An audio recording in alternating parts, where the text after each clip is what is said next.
I used to cherish the peaceful night walks in my small town. I was living in the Midwest at the time. The quiet, empty streets, illuminated by the faint glow of yellow streetlights, provided a much-needed escape. But one particular night, an eerie shift in the atmosphere altered my perception of my night walks forever.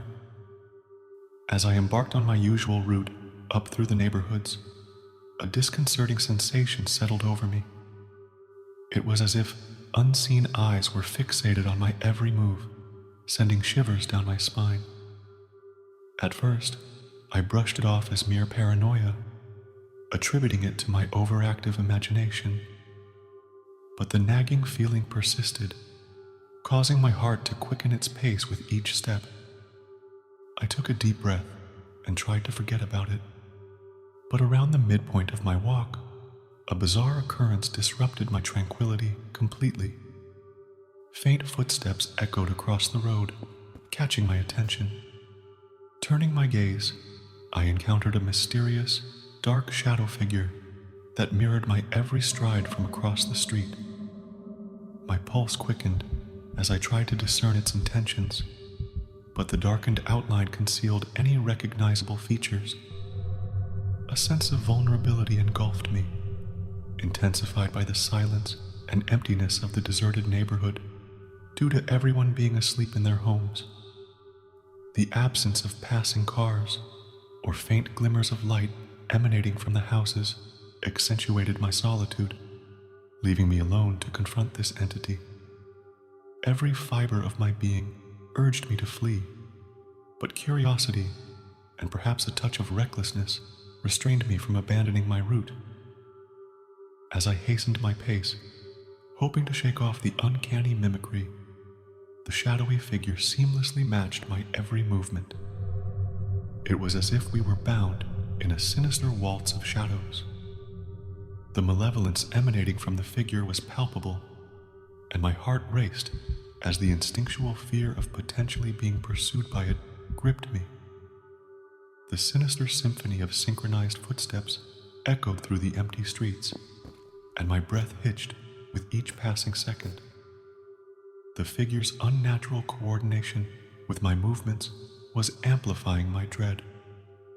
As the night and darkness suddenly seemed to deepen, I felt an inexplicable urge to escape its unnerving presence and began sprinting down the street on the sidewalk. I sought the refuge of the streetlights, running towards them, hoping their warm glow would banish the shadow stalker. To my relief, the figure vanished momentarily as I ran underneath them. I took a second to catch my breath and try to think about how I was going to get home.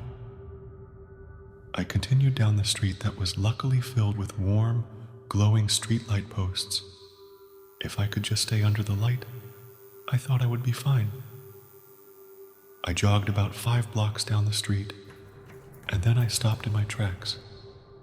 I saw the same exact house I had just passed when I first ran under the streetlights. I was back where I started.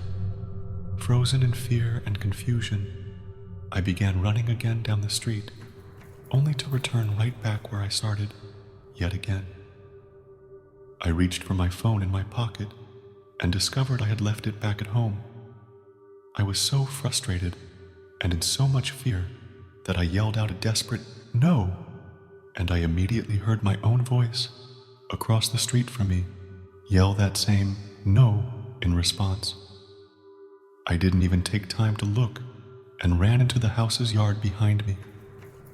Aggressively and frantically running through people's yards and hopping fences to get back home. I could feel the shadow presence behind me.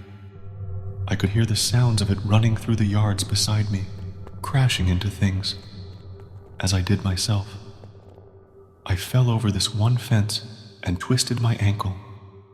I yelled out in pain, only to be responded to from behind the fence. I heard it let out a yell, so similar to mine, I will never forget what it sounded like. An overwhelming sense of dread gnawed at my soul, leaving me paralyzed by fear and confusion.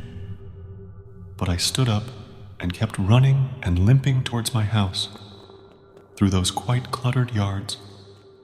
Fearing the consequences of any action that might provoke this malevolent being, I refrained from speaking or crying out as I ran. The searing pain from my ankle further complicated my desperate try at escaping. Panic and adrenaline fueled my movements as I kept on, driven by an innate instinct to reach the sanctuary of my home.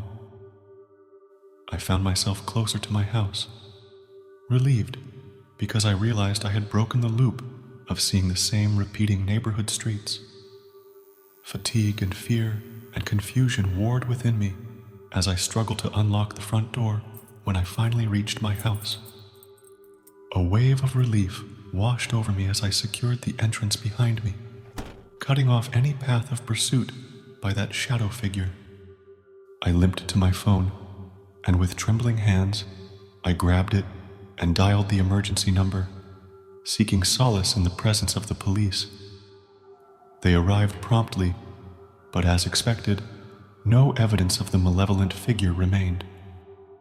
They listened attentively to my story, offering sympathetic reassurances, but ultimately, they could not provide concrete answers or help in any way.